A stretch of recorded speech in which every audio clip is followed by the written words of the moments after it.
For the past week, Gisella Collazo has taken sanctuary in the South Congregational United Church of Christ in Springfield.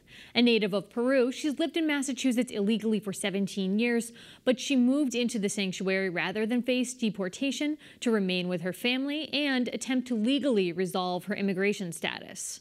Springfield Mayor Domenic Sarno has criticized the Springfield Interfaith Sanctuary Coalition, which offered her and her 2 children protection, saying its decision violates the law on several fronts. We invited Mayor Sarno and members of the coalition here to discuss their perspectives. Louis Mitchell, a member of the Sanctuary Coalition and Assistant Minister of South Congregational Church, accepted our offer. I asked him to explain why they chose to get involved in Ms. Collazo's situation. Initially, it really was a call to our faith. And when we heard about kind of sanctuary programs around the country, we addressed with our leadership and our church, and they said, yeah, how can we get involved? And we have this ginormous space, and the rest of the coalition kind of coalesced around us. We've been preparing for this since last June, since we made the initial announcement. And you weren't aware of Ms. Collazo's situation at that time, or were you? No. No. So this was just something you were laying the groundwork Right. for months prior to this. Last year. We made the technical announcement at a prayer vigil outside of our church last June. And so it was actually last year that Mayor Sarno said the city went in and inspected the space and said that it actually wasn't fit for habitation and that you couldn't be using it in that way. He said that there were code violations. Did the city make you aware of those? We actually had an inspection shortly after that announcement, and we were 100%. So I'm not sure what the mayor is referring to. Okay. So, but, you know, just to let folks know again that he did decline to take part in this interview. And he said that he is against this church sanctuary being offered because it's violating laws and also these code violations that we've just mentioned. But so are you comfortable with the living conditions that Ms. Collazo and her children are now living under? I am. And again, after our last inspection, we had no code violations, according to the inspector. And I think that Mayor Sarno's position is certainly a political one. Ours is not. Ours is based on our faith and our answering to what we are called to do as a church. I also think, and I want to be very clear about this, as an African American and part of a church system, I imagine that there are New England ancestors rolling in their graves who broke the law to hide escaped slaves in churches. This is a historical moment that we are called to as a church by our faith. It's not the first time, and we pray it's the last time it's necessary. And what is it in particular that you say about your faith that calls you to offer this sanctuary to her family? We are to welcome the stranger. And I think there are ways in which our outreach as a church is not just limited to this situation. We have a feeding program that's there 5 days a week. We host any number of things that are really about supporting people in our neighborhood, supporting individuals in their need. This is just an offshoot of that. It's not a special circumstance. The mayor's also said that he's concerned that this is a violation of the church's tax-exempt status and that he's going to pursue that. Well, what are your thoughts on that? He is welcome to pursue whatever he likes.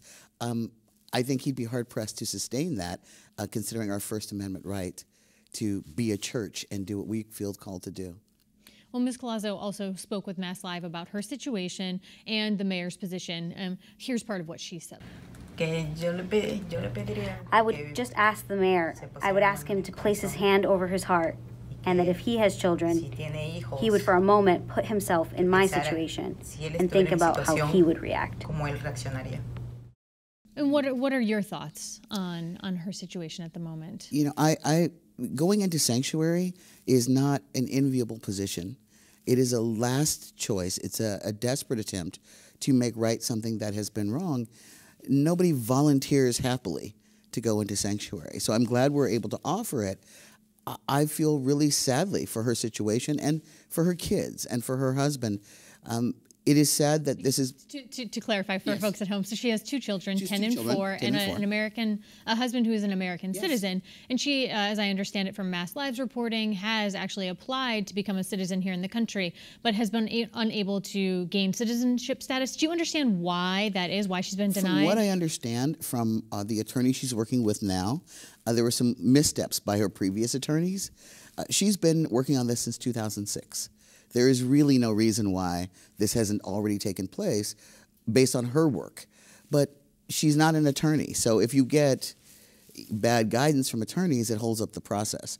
And so it is through no fault of her own, I would say, that she's in this circumstance. But for people who are frustrated when they see that people come to this country, don't follow the proper immigration procedures and steps, and aren't here legally, the mayor is among those people who are opposed to this process, you know, what would you say to folks who say the law is the law, they're not here legally, this is a problem?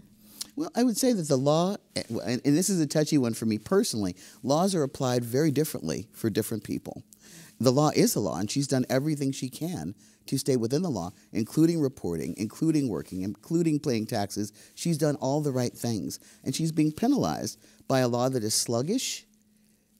It isn't that the law is wrong, it's that it isn't working in her behalf. Our hope now, with the attorney she's working with now, is that the law will work in her behalf, and this will be resolved sooner rather than later. There are at least 6 city councilors who've come out and said that they are in support of what the sanctuary is doing and Ms. Collazo's status here in the city. I want to read from an order that they released late last week, and they said, quote, "No member of the city of Springfield, including all employees or agents, shall take any step, measure, or act to interfere with, restrain, intimidate, or prevent South Church and the Springfield Interfaith Coalition in its mission of providing sanctuary to Gisella Collazo or any other individual." What do you think of the city council, some of the city councilors' efforts here? I'm grateful for the support that we received from some of the city council as well as other clergy and other citizens of the area.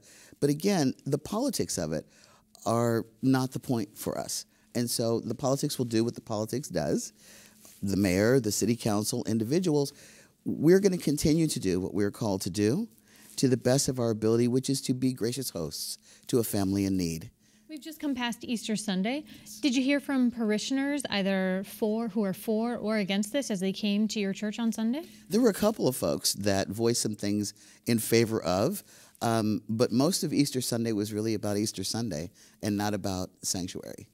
And so, in your mind, where does this go now? She and her 2 children have been in sanctuary for about a week now.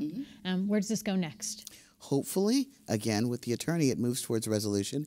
I am grateful that we're able to offer sanctuary, and I'm very sad that sanctuary is necessary. My greatest hope and prayer is that this becomes resolved. She's able to return with her children to her husband and live the full and free life that she deserves. And let's help folks at home understand exactly how many folks are involved. This is not just the church when we say the coalition Break up my list. and its parishioners. There are quite a few different people involved in this effort, right? 1, 2, 3, 4, 5, 6. We have 9 partner churches that are a part of this coalition, and well, I shouldn't say churches, 9 partner agencies of faith that are involved, and any number of their members. So it's not like 9 people. It is 9 groups and their members, in addition to community support from, by and large, really, we've gotten support from around the country. And you've created this space, not only from Ms. Collazo, but conceivably other families or other people could take use of it at some point in time. Are you looking for families? How do people become aware that the space is available to them? They contact through the Pioneer Valley Project. There's the word out that we're a sanctuary. I mean, it's been out since June. Yeah. And as people come in, we review each case to see if they're a right fit for sanctuary, meaning that there is the possibility that their legal status will be able to be altered to allow them to be here. Then there's an entire process where the Interfaith Coalition takes a vote on each person and each family, and then they're invited into sanctuary. So there's actually a process by which it's not just open to anyone. Yes. And so they can't actually remain at the church forever, as you say. There needs to be some sort of process for them. Well, they can remain as long as their situation is unresolved once they're invited in. We're not going to put anyone out on the streets. So, but we hope that it will not be a really long process for them. It is not a burden for us to be a host, but for them, it's very hard to be away from your family and friends.